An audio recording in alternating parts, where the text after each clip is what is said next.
I see podcasts as a public relations action. I know not a lot of Yeah. people see it that way. There's other people talking about what we do as podcast marketing or other terms like that. And I think the thing you have to consider is going smaller will actually be more profitable for you, where a lot of times people want to go bigger because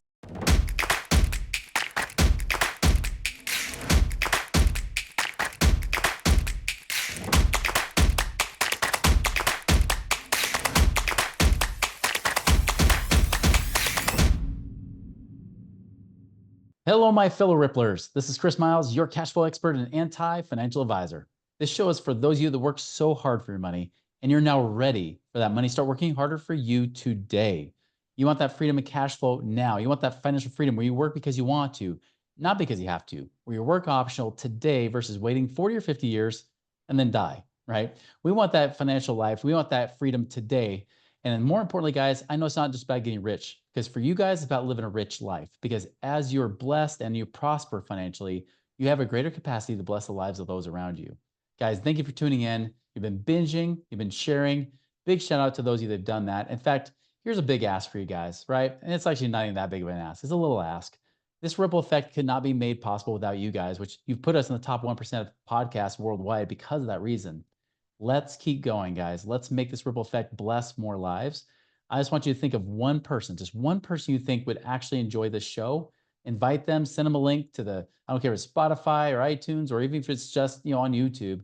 Please share this show, because this ripple effect blesses our lives just like it blesses yours. So please do so today. All right, guys. So I'm bringing on Jeremy Slate. So speaking of ripple effect, this guy is creating massive ripples in his life right now. He's actually somebody I've known personally, because we've actually hired him to get us on other podcasts with Command Your Brand. But man, this guy's got an interesting story, because here's the truth, guys. Many people ask me, like, well, how did you get to where you are, right? How is it that you were able to, create that value, create that ripple effect? How is it that you're able to learn these things from podcasting and even get on other people's shows? Because I'm interviewed at least 100 times a year on other people's stuff. Well, guys, Jeremy's got that secret, and he's got a secret of how you can actually impact people's lives more without being a schmuck. So I can actually do it in a way where you're giving value versus just trying to take value from other people too. And so excited to have him on here today. So Jeremy, welcome to our show. hey, man, I'm glad to be here. Can I be the anti-schmuck then? Is that okay? Absolutely. It hasn't been claimed yet, so you can go for it, man. Well, I'm Well, stoked to be here, man. totally. Now you've got an interesting background. First and foremost, you went to Oxford, I of did. all places. And you didn't just major, you actually majored in the thing that's trending for some men right now. And what was that? So when I studied at my undergrad at Seton Hall, was actually in a double major in Catholic theology and Judaism. I just like religions and what makes people what they are. So, and then but in between grad school and undergrad, I went to New College, Oxford, and did a program in British literature. So we did like Chesterton, Lewis, a lot of stuff like that. I actually got to Yeah. go to G.K. Chesterton's house a number of times, which is pretty cool. I became good Wow. friends with the guy that still manages the property, which was cool. After that, I ended up coming back to Seton Hall and get my master's in the Roman Empire, which, believe it or not, man, when I got out of school back in 2009, I did not think it was a thing that was going to be very interesting, and there weren't people really lining up for jobs in that. But Mhm. since this whole TikTok trend popped up about men thinking about the Roman Empire, I've been having probably the most fun year of my life. It's been a lot of really good time, man. It's like, you ready to think about the Roman Empire? I've got a thesis for you. Yeah, it's been wild because I studied ruler worship and how Augustus used propaganda to get people to worship him. And Wow. it's been very interesting in the modern world we live in, man. That's so cool. Now, you also have a podcast too, and you actually got, I mean, we talk about ours being a top 1%, but you were actually voted the number one by Inc. magazine. Tell us about your podcast. Yeah, so my podcast, the name's changed over the years. It was originally called the Create Your Own Life Show, but about 6 months ago, we changed the name to the Jeremy Ryan Slate Show, because one of the things that's been happening is I've been getting more visibility. People have been looking for me by name, and it made it a lot harder to find when you're not doing things by name. So years ago, I would tell people, don't start a podcast named after yourself. Don't be so egotistical. And what I've found now is, because I've gotten name notoriety, I've started to get found more for my name. So we changed the name about a year ago. And Yeah. in that, we talk about, building community, building culture, building family, like things that are really important to our lives. Because there's a great quote I love by Andrew Breitbart, and he says that politics is downstream from culture. And I think we spend a lot of times on things that don't divide, that divide us and don't unite us. And I want to find out how we can kind of get to a place where we can all do a little bit better, man. Yeah. I love that. And in fact, I want to kind of come back to that community. And even I know we were talking about like what's the new media right now, right? And that kind of thing. But before I do, let's give them a little bit more background on Command Your Brand, because just to tell the audience here, the listeners here, I mean, I've used different agencies over the years, and there's been good ones, but yours by far has been the best. Like there's no doubt, better shows, better audiences. I even created friendships with these other podcast hosts because it's like, man, this is not even just good. I was like, I need to get you on my podcast because you're so awesome, right? And so I know you guys got that kind of cool secret you got with Command Your Brand. You want to tell our audience a little bit more about that? Yeah, and I think you just started your third year with us too, which is wild, man. Yeah. That we've been working together that long. But what we really are is we see ourselves as a podcast, a PR firm for the podcast space. We only deal in podcasts and new media. And when I say new media, I mean like YouTube streaming shows, Rumble streaming shows, live streams, things like that, in addition Yeah. to podcasts. Because I think what we thought a podcast was has changed a lot over the years. And those people like myself who were always podcast purists said, hey, it was an audio only show and you only get it in Apple Podcasts and these other places. But I Hmm. think as the world around us has started to change, we've kind of gotten into this world of what we call new media. And it's all these things kind of melding together, as opposed to a lot of your legacy media, things you're getting on cable and whatnot. I think this is the direction the future of things are going. And what we help people to do is actually appear on shows in that world. I actually want to ask you that, not just for this audience, but even from my perspective, because I noticed your team just booked me on an IG live, right, an Instagram live type of thing. And I remember thinking I should probably look up, see what their podcast numbers are, and I couldn't find them because it's not a podcast. It's Instagram live. It's literally on their Instagram with their followers and whatnot.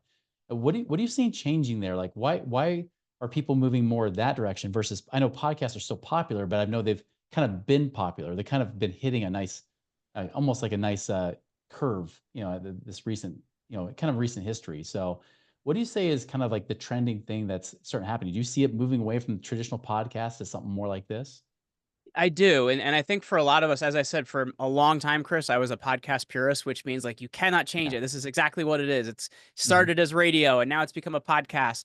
And I think what we've had to realize is you have to meet people where they're at, and this Yeah. is what people are looking for. They're looking for live streams. They're looking for other ways they can tune into people. Because I know even in January of this year, YouTube started doing RSS feeds for people to bring in their podcasts as well. So you're seeing kind of these changes in the world out there and changes in the way people are really consuming. And I think the bigger piece of it, Chris, is people want to engage. So you're seeing on an Mm, Instagram live, people can ask you questions, they can engage, they can say things. right. On YouTube, people can engage, they can say things, they can talk to you. And I know even as a host, one of the hardest things in the beginning, man, is like when you first launch those shows, you feel like you're just throwing it out into the void and you're hoping people receive Hmm. it. And I think what this has started to do is make that communication more of a loop where you're actually in communication with the people that you're helping to teach. So I think it's a really bright future from that perspective because it's actually bringing in the other end of the communication. Where for those of us that have been podcasting a long time, like I've been doing this since 2014, I think you're around the same time. Early Yeah. on, you feel like you're yelling into the void when you don't hear things back, and you kind of get a lot more communication this way. That's true. Well, it's more interactive, right? And there's that give and take that happens, which is a very different element. I know when I do like master classes online, we might broadcast on like LinkedIn Live and YouTube Live and all that kind of stuff. It's a very different experience when you actually get commentary, and even some good ones because I've had some of those questions I've turned into podcast episodes later on because I'm like, you know what, that's so good. We need to make that its own podcast. Well, and I think part of the problem is too, like as creators and as hosts, we have this idea of what we want, and we try to put Hmm. that out there in the world. And you want to know, is what I'm doing, number one, what people need and want? And number two, is it actually helping them? And I think to kind of bring in more engagement on the other side, which is what things like Instagram Live, Hmm. things like being on TikTok or being on YouTube, you're actually getting more of the other side of the engagement, which because I think Apple hasn't really figured it out yet, and neither is I know Spotify added reviews recently, but really the only other side of it you have is the whole review and rating side of things, unless Yeah. people are so excited about it that they go and check out your website or send you an email or whatever. But that's a Hmm. big step because they're jumping platforms. So what I think is really exciting about this world is you're connecting to people in the places they are in the way they want to, but you're also getting really good and quick feedback. Yeah. Good point. Yeah, it'll be interesting to see if Apple ever catches up to that kind of concept, right? Because Those There's ratings and been talk reviews about that drive for me nuts. years. There's been talk Yeah. about that for years. And too, like, and I think the problem with it too, like a lot of us that have been around for a while, like know that system can really be gamed. Like there's Hmm. people out there on Fiverr you can pay to write reviews for you and you realize that they're all posted on the Right. same day. So it really, to me, also as somebody booking podcasts, I also have a much better idea of what I'm doing for a client because a lot more of the numbers are public. With podcasts, we've had to pay for different softwares. We had to do different things to really get a good idea of what we're booking somebody on. But now as we're kind of seeing this transition, a lot more of the numbers are public and it's a lot harder to game them when you're looking at a bunch of different platforms. That's right. That sure is. Yeah, and I know that's one thing that you've done great with matching up because when I try to do my own numbers, sometimes you guys will be privy to numbers that I can't even find. Even if I'm trying to find information from like like their whatever it's called, the listen scores, right? Like listen Yeah. notes and things like that, or you try to look up YouTube channels and whatnot, and it doesn't tell the whole picture, does it? It doesn't, and that's actually one of the things we've had to change in the last year or so. I don't know if you've been following this whole FTC thing that happened not too long ago about social followings and are reviews real and aren't they real? Because one of Hmm. the big problems are people faking numbers, not just in the podcast world, but in a lot of different places out there. So we Oh yeah. about 60 days ago we've been developing this rating system for about a year and we've been kind of trying it here and there and seeing like what works and what doesn't, and we've come down to a 12-point rubric of what a good podcast looks like. And Oh, it's forced us to actually be a lot better at what we're doing. We're looking at downloads, we're looking at subscribers on Spotify, we're looking at subscribers on YouTube, we're looking at yeah. Instagram, LinkedIn, and it's caused us to have to look at a show in a more roundabout way rather than just like, all right, well, they're doing great on one platform. Because like one show Right. we were looking at, the person had 1 million followers on Instagram, but they had no engagement. I'm like, well, that's kind of Yeah. weird. So like what we've started doing is looking at shows as more of like a 12-point rubric than just a download number or just a social following number. Yeah. That's one thing that kind of it's hard because if you don't let your ego get in the way, I know when I see Instagram, like we promote it, but we never ever try to buy any followers, right?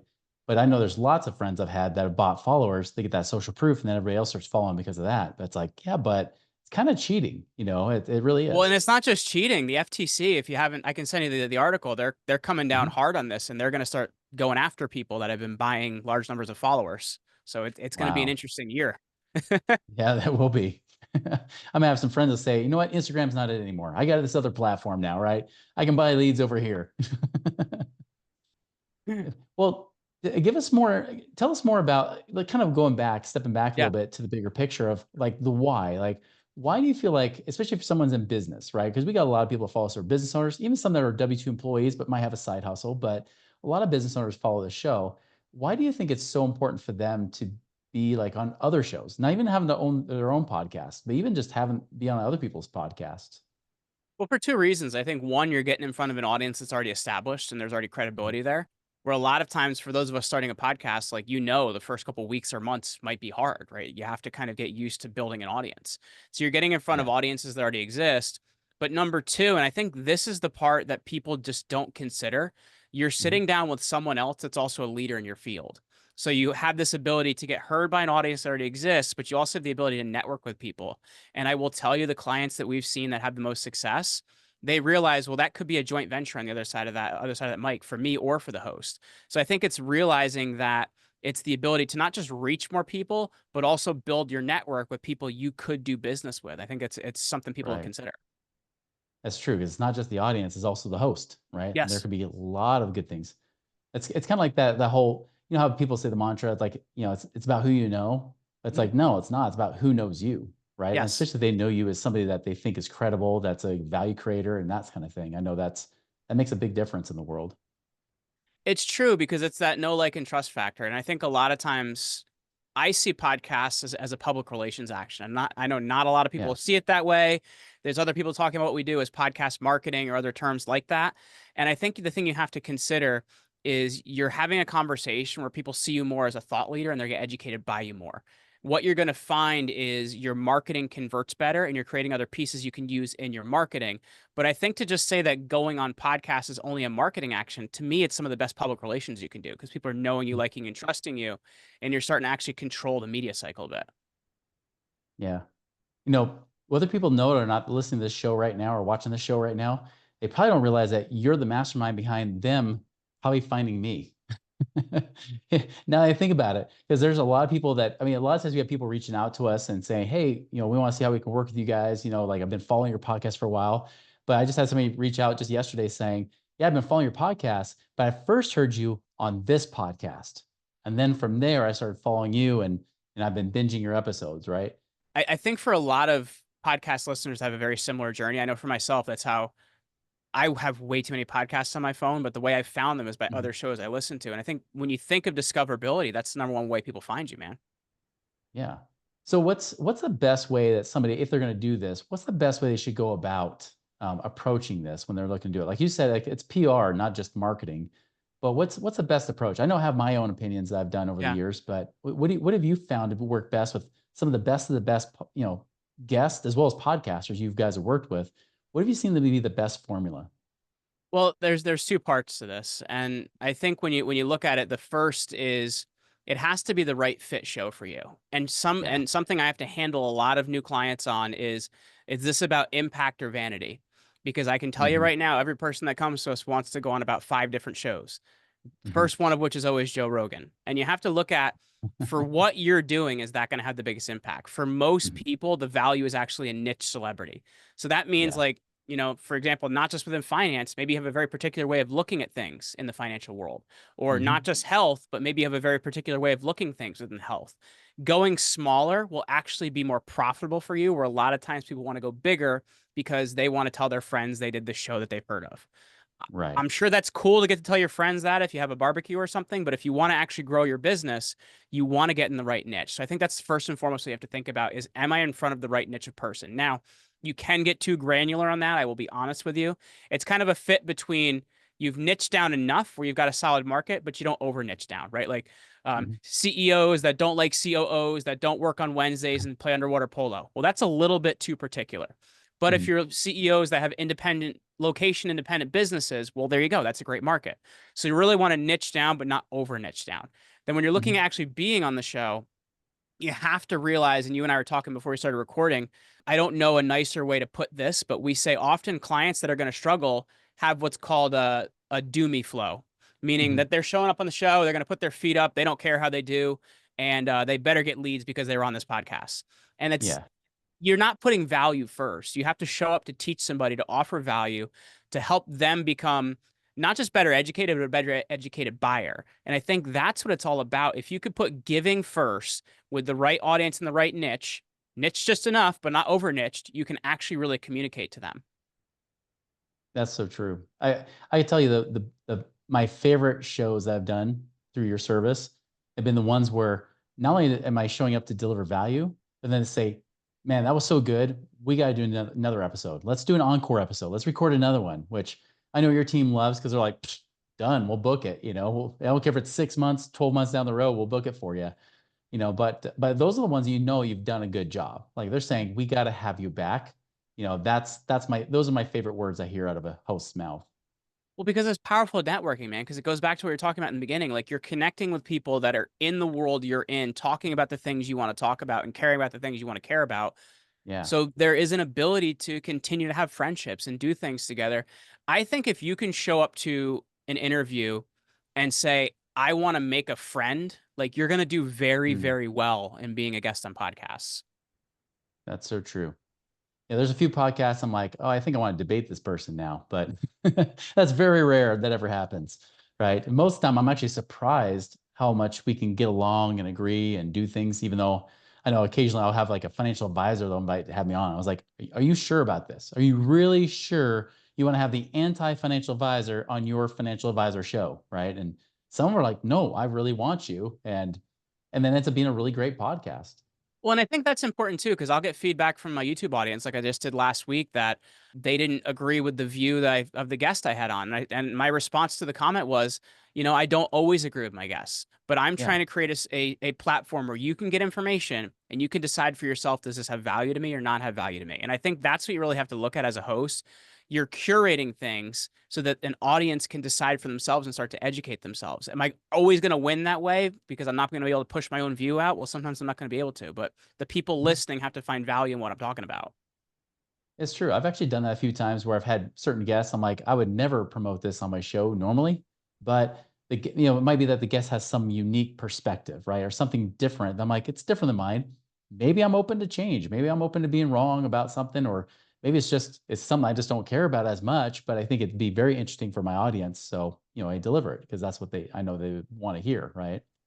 Well, you can't Yeah, always be a homer, man. You got to give people the ability to decide, right? Like you've got to give yeah, because if you're doing a good job producing content, then you're also helping to bulletproof people too. And I think that's what you have to understand as mm, well, is if you can bring on contra opinions, to what you want to do as a host or even as a guest, it can also help to solidify your own point a little bit more too, if your content's right. good.